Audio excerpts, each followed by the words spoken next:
बांग्लादेश की interim government की अकल ठिकाने लगाना ये काफी ज्यादा जरूरी हो गया था और अब न्यूज निकल कर आ रही है कि भारत सरकार ने एक ऐसा कदम उठाया है जिससे बांग्लादेश की नई इंटरिम गवर्नमेंट की अकल भी ठिकाने लग जाएगी और उनको ये भी पता चल जाएगा कि अगर उनको देश चलाना है तो शेख हसीना की तरह उनको भी भारत के सामने झुक कर रहना पड़ेगा। बांग्लादेश की इंटरिम गवर्नमेंट, जमाते इस्लामी और अपोजिशन की बांग्लादेश नेशनलिस्ट पार्टी, इन सब की तरफ से लगातार एंटी इंडिया बयान सामने आ रहे थे और मांग की जा रही थी कि भारत शेख हसीना को वापस से बांग्लादेश भेज दे। और इंटरिम गवर्नमेंट के हेड प्रोफेसर मोहम्मद यूनुस ने तो यहाँ तक कह दिया था कि ये नया बांग्लादेश है और इस नए बांग्लादेश में हिंदूज पूरी तरह से सेफ हैं और जो उनको लेकर आरोप लगाए जा रहे हैं और उनके ऊपर हमले की बातें बोली जा रही हैं वो झूठे आरोप हैं और ऐसी बस इक्का दुक्का घटना हुई थी और उसके अलावा सभी हिंदूज बांग्लादेश के अंदर सेफ हैं। जबकि सच्चाई क्या है और वहाँ पर हिंदूज की क्या कंडीशन हो रही है वो सोशल मीडिया के ऊपर वायरल हो रही वीडियो से साफ पता चल रहा है। अब न्यूज निकल कर आ रही है कि मोदी सरकार ने इस नए बांग्लादेश के ऊपर लगाम लगाना स्टार्ट कर दिया है।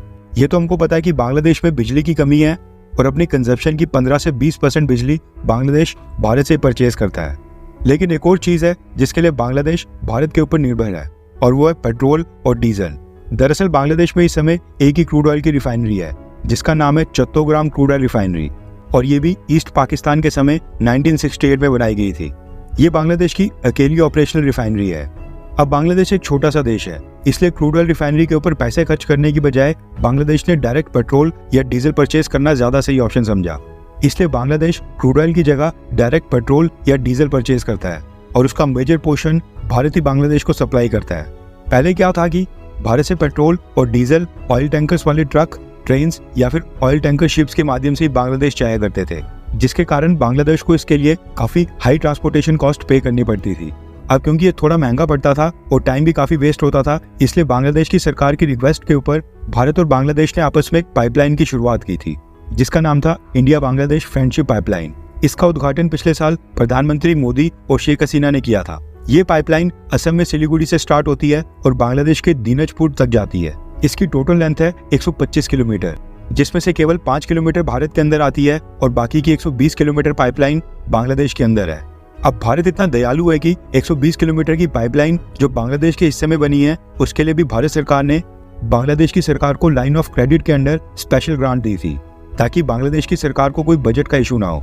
इस गैस पाइपलाइन से बांग्लादेश को काफी फायदा हो रहा था, लेकिन बांग्लादेश के दिनाजपुर में जहां पर ये गैस पाइपलाइन खत्म हो रही थी, यानी जहां पर इसका एंड पॉइंट था, वहां से बांग्लादेश की बाकी डिस्ट्रिक्ट्स और बाकी एंड रीजन्स तक फ्यूल को ट्रांसपोर्ट करने में भी काफी खर्च आ रहा था। इसी खर्च और ट्रांसपोर्टेशन कॉस्ट को कम करने के लिए बांग्लादेश की सरकार ने भारत से कहा कि वो इस गैस पाइपलाइन को एक्सटेंड करके, यानी इसमें और पाइपलाइन जोड़कर इसको बढ़ाना चाहते हैं ताकि ये गैस पाइपलाइन बांग्लादेश के और भी हिस्से को कवर करे और बाकी डिस्ट्रिक्ट्स में भी पहुंच पाए। जब बांग्लादेश के अंदर वहां पर शेख हसीना की सरकार थी उस समय भारत इसके लिए मान गया और हमने कहा कि इस गैस पाइपलाइन को एक्सटेंड करने में भारत बांग्लादेश की पूरी मदद करेगा। रोड मैप तैयार करने के लिए भारत ने अपनी एक टीम भी बांग्लादेश भेजी थी और उसके ऊपर लगातार काम चल रहा था, लेकिन बीच में ये बांग्लादेश के अंदर वहां पर तख्ता पलट हो गया और अब बांग्लादेश में एक इंटरिम गवर्नमेंट आ गई है। न्यूज निकल कर आ रही है कि इंडिया बांग्लादेश फ्रेंडशिप पाइपलाइन को एक्सटेंड करने के लिए भारत जो काम कर रहा था उसको फिलहाल के लिए भारत ने सस्पेंड कर दिया है और आगे के लिए पोस्टपोन कर दिया है। इस पाइपलाइन को बढ़ाने के लिए भारत जो काम कर रहा था वो भारत ने फिलहाल बंद कर दिया है। अब भारत सरकार देखेगी कि बांग्लादेश में जो वहां पर नई सरकार बनती है उसका भारत के साथ कैसा बर्ताव रहता है। एंड अगर बांग्लादेश की नई सरकार ने भारत के साथ अच्छे संबंध रखे तो ही भारत बांग्लादेश के साथ इस पाइपलाइन को एक्सटेंड करने का काम करेगा, वरना हो सकता है कि भारत इस पाइपलाइन को एक्सटेंड भी ना करे। कहने का मतलब है कि बांग्लादेश में चाहे जमाते इस्लामी भी क्यों ना सरकार बना ले, उसको भी ठीक वैसे ही भारत के आगे झुक के रहना पड़ेगा जैसे अफगानिस्तान में तालिबान रजीम आने के बाद वो भारत के आगे झुक के रहते हैं। वरना बांग्लादेश की अकल ठिकाने लगाने के लिए भारत के पास कई सारे ऑप्शंस हैं।